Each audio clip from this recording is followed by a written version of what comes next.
Good evening, everybody. Welcome to Team Trump Online. I'm Lara Trump, and tonight we are so excited to be joined by our very special guest, Senate Majority Leader Mitch McConnell. Welcome to Team Trump Online, and Leader McConnell, thank you so much for being here. Well, I'm glad to be with you, Lara. Looking forward to talking to you about what's going on. Well, there's so much to talk about. Why don't we start by turning our focus to China and Joe Biden's cozy relationship with the communist regime. Senator McConnell, you recently tweeted about the pandemic and how the global spread was made worse by China's unconscionable efforts to cover it up. You also said that the United States will be asking tough questions about our relationship with the Chinese Communist Party. From concealing information to threatening whistleblowers to donating faulty protective equipment, the Chinese Communist Party has exacerbated this virus, harming people and nations across the world. So how is the Senate working with President Trump to remain tough on China and hold them accountable for this really unconscionable behavior?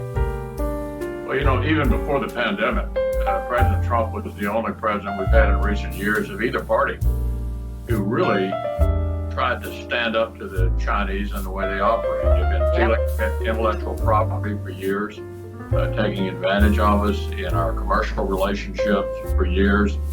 And one of the hallmarks of any communist regime, whether it's in Moscow or in Beijing, is they aren't transparent. They aren't honest. They aren't honest with their own people. Yep. And this is an example where that lack of transparency, that lack of honesty, didn't just affect the Chinese people, it affected the rest of the world. President Trump stood up early on and said, let's stop the travel from China. That saved a lot of American lives right there. But they found it impossible to be honest with the rest of the world because they're not accustomed to being honest with their own people.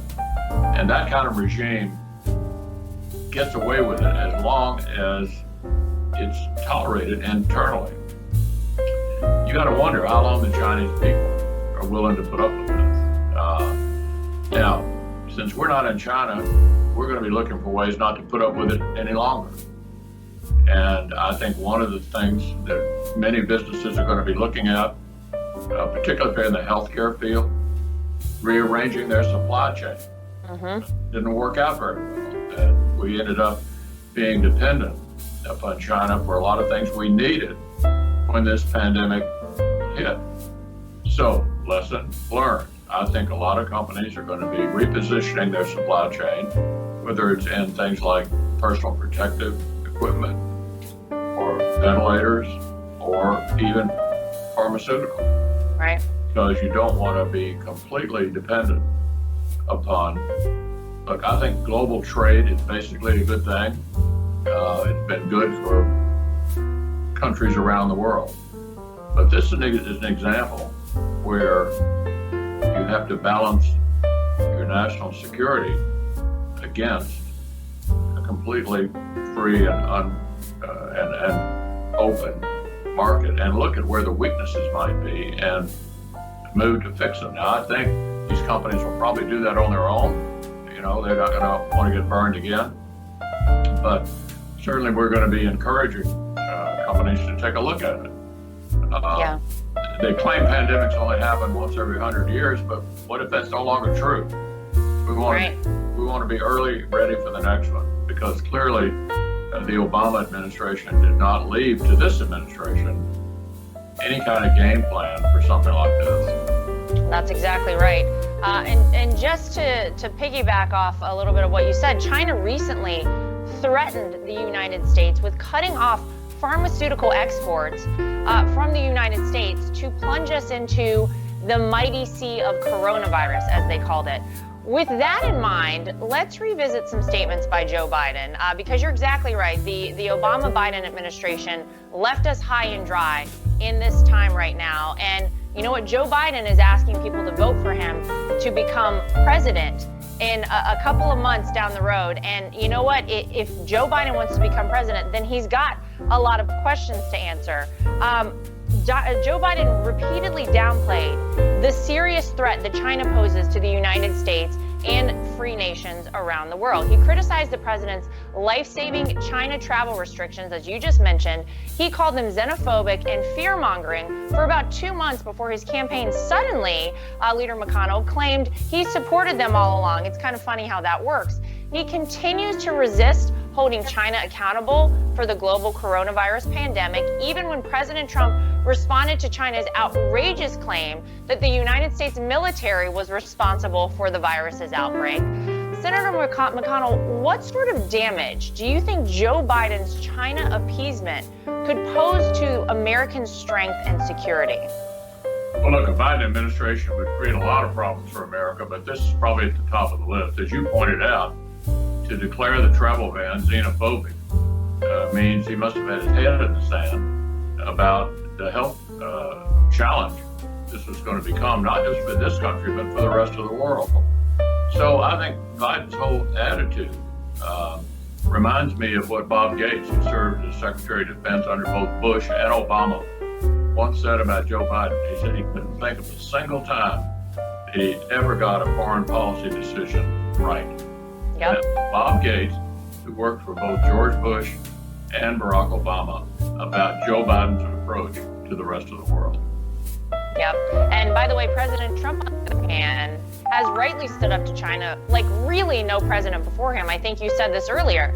He called out the Chinese Communist Party for stealing technology, forcing the transfer of technology as the price of doing business in China, manipulating their currency to affect world markets, and illegally dumping products like steel. So this president has been calling out China for long before the coronavirus became a problem. He's been standing up to them every step of the way. He's trying to level the playing field with trade with China. And by the way, he's been talking about this for about 30 years. So we know this has always been a focus of his. But this is a president who is on the right side of this, who is doing the right thing when it comes to China. And as you just pointed out, Joe Biden, it seems, has taken the wrong path and made the wrong choice pretty much in any foreign policy decision that has needed to be made, at least while he was part of the Obama-Biden administration. Senator McConnell, stay right there. We're going to take a quick break, and we will be right back with more Team Trump Online. Ready to go? This is a crisis. This is no time for Donald Trump's record of hysterical xenophobia. Biden's son inked a $1 billion deal with a subsidiary of the Bank of China. Why are we getting nervous, man? China is going to eat our lunch? Come on, man. They're not bad folks. Since the outbreak, the Communist Party has been mobilizing overseas organizations to buy local supplies and send them to China. The growth of China is overwhelmingly in our interest. A beautiful history we wrote together. Banning all travel will not stop it. The president is right. That travel restriction on China, as every public health official we've talked to said, bought the country time. Hysterical xenophobia. Fearmont. Xenophobia. Joe. I complimented him on dealing with China. I'm not going nuts. I'm Donald Trump, and I approve this message. Hey everybody, I'm Lara Trump. The race to November is heating up, and the Trump campaign is gearing up to work harder than ever before to secure 4 more years for President Trump. To achieve this historic win, we need you, your friends, your neighbors, and your families to join our movement. Ready to fight for President Trump? Text ENLIST to 88022 and register at armyfortrump.com today.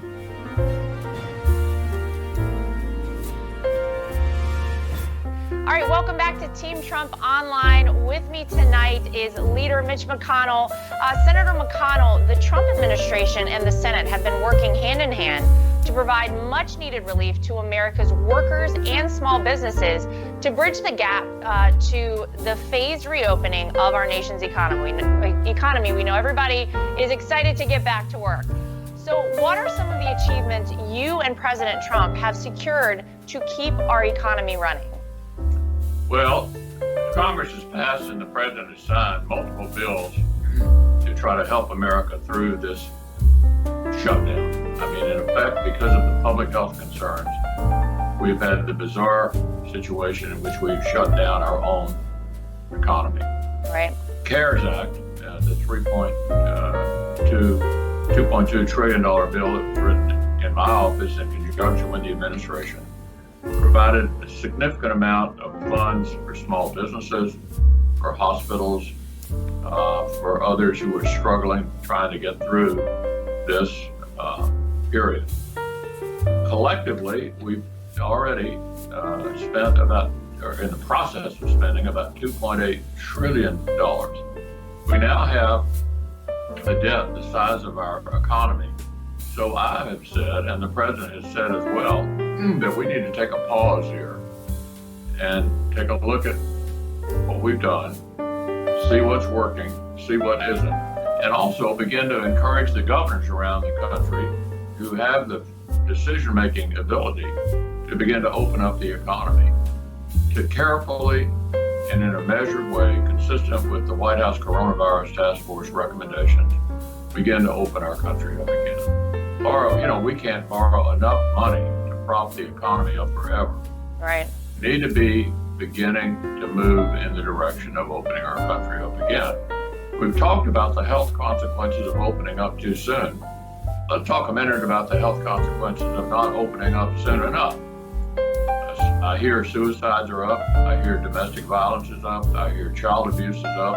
If that's true, then we're also paying for the price for being shuttered up at home. The notion that there's no health consequences of a shutdown is also not true. And so we've got a challenge here as we begin to move forward to getting back to normalcy. But also, wear a mask.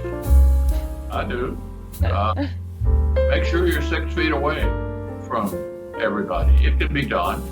So right. I want to applaud the president for beginning to encourage the governors to begin to open up our economy. It's the only ultimate solution. Yeah, and you're exactly right. There are other consequences health-wise. I mean, you think about the fact that it's been 2 months now that we've been shut down really as a country. People aren't going to the doctors regularly. Maybe they're missing something, that could be a serious health threat to them, as well as all of those things you just mentioned. And we know America and Americans love to work. So we need to get people back to work. And I think that it's been really inspiring to see how some states really have moved forward and things look like they're on the right track. So we hope and pray that they stay in that direction. And to your point, yeah, wear a mask, wash your hands, do the right things, and hopefully we can all get back to normal soon. Sorry, go ahead. Yeah, I was just going to add about delayed health care. Well, all the governors put in these temporary bans on elective surgery. Right. And it made sense at the time because you thought they were going to be overloaded with COVID patients. If you take my state, for example, we had hospitals in which they had little or no COVID cases. Mm-hmm. But elective surgery is where they make money. They don't make any money off of Medicare and Medicaid. So they were bleeding red ink as a result of not being allowed to deal with people's healthcare problems that need to be met with. So, as you pointed out, you've got the people who delayed the healthcare they needed during this time as well. That needs to come to an end. Hospitals need to be able to deal with regular healthcare concerns that Americans have that shouldn't be put on hold any longer as we begin to open up the country. Yep. Senator McConnell, despite the president's expert-backed guidelines for reopening the economy, some Democrats seem insistent on not only keeping the economy shut down, but also stalling relief to workers and businesses in the meantime. Why do Democrats insist on keeping people out of work, holding them hostage over ridiculous demands? I don't know what it is, but I think you're right. If you look at the rhetoric, the Democrats seem to actually prefer keeping people locked up at home. Yep. And that's one of the reasons some of the governors have begun to run into trouble. My governor in Kentucky, for example, has lost 2 cases in federal court because he overreached. He tried to have a travel ban in which he couldn't leave or enter the state. This federal judge shut him down on that. He tried to prevent people from having drive-in church services on Easter Sunday. The services were consistent with CDC guidelines. People didn't get out of their cars. They were 6 feet apart. He got struck down in court. So some of these governors, particularly the Democrat governors, it seems, enjoy this extra power over people's lives. And people are beginning to chafe at it. And it's ended up in court in a couple of cases, as I mentioned. And the governors have been struck down, have been overruled for being sort of drunk with power at the opportunity to keep everybody locked up. Yeah, well, we know the Democrats always like more government, and generally Republicans like less government. So I guess Leader McConnell, no surprise there. I want to touch on something that we kind of spoke about earlier. Former President Obama slammed President Trump's coronavirus response. And I think it was kind of unnecessary for the former president to criticize President Trump, especially given the Obama and Biden administration did not prepare our nation for a pandemic, as we just discussed. What is your response to that? You know, generally former presidents just don't do that. I remember President George W. Bush and his father went right through 8 years of Democratic administrations after they left office and kept their mouths shut because they didn't feel it was appropriate for former presidents to be critique even a president of another party. So I think President Obama should have kept his mouth shut. You know, we know he doesn't like much this administration is doing. That's understandable. But I think it's a little bit classless, frankly, to critique an administration that comes after you. You had your shot. You were there for 8 years. I think the tradition that the Bushes set up of not critiquing the president who comes after you is a good tradition.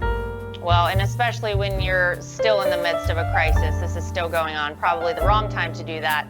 I want to turn and talk about something that you've recently discussed. You've spoken about the need for litigation protection so businesses feel safe getting back to work. Over 700 lawsuits have already been filed against frontline workers, businesses, and universities.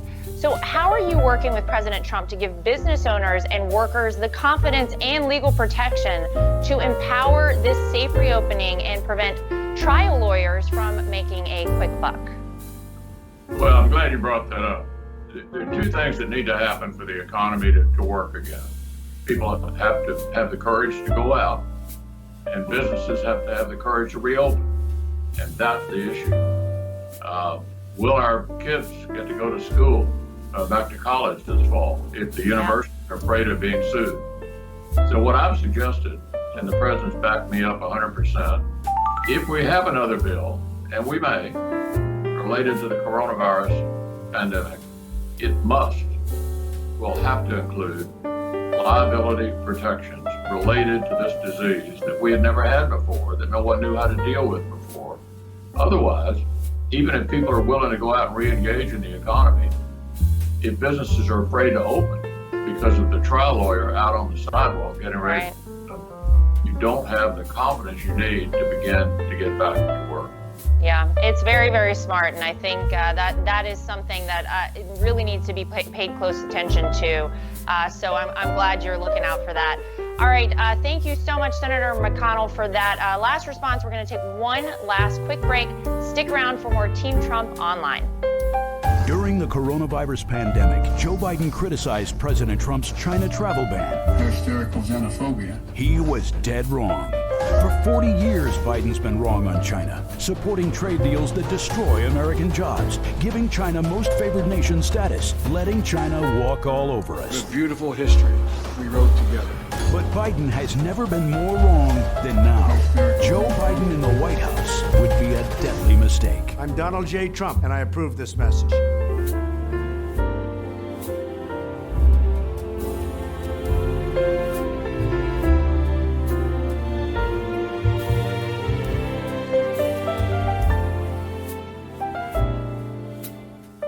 Welcome back to Team Trump Online with the Senate Majority Leader, Senator Mitch McConnell.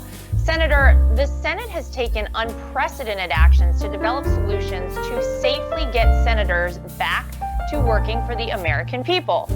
One crucial role of the Senate is to confirm the president's judicial appointments, something that you have undoubtedly been champion at completing, and we thank you for that.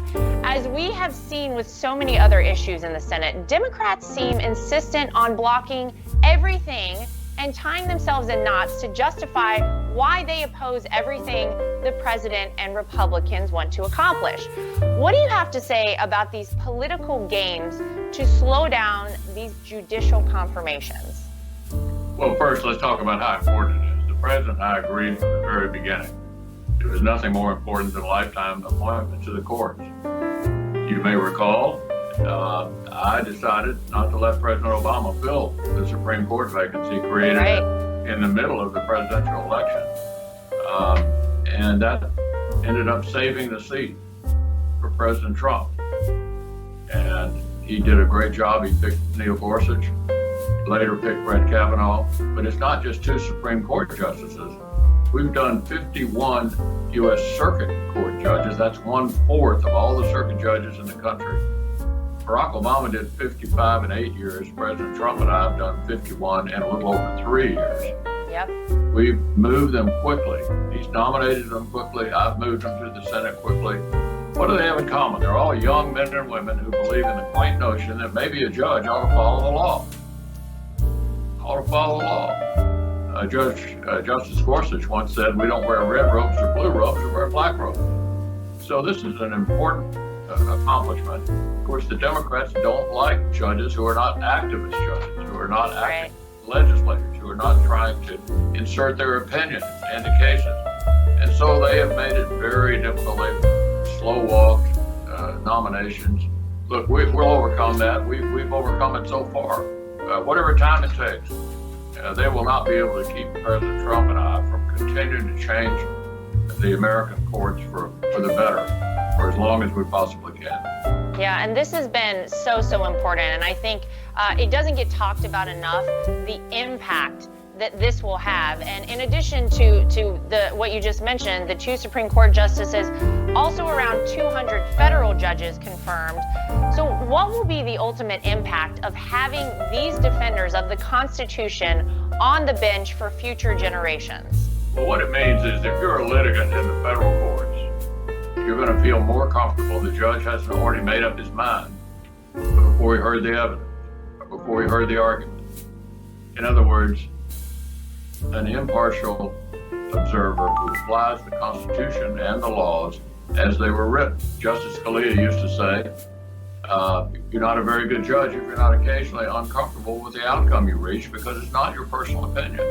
Wow. He also said, if you want to make policy, why don't you run for office? That's not what we do here. So litigants of both sides ought to be vastly more comfortable in the coming years, that they'll be treated fairly in the federal courts of America, thanks to Donald Trump and thanks to this Republican Senate. Yep.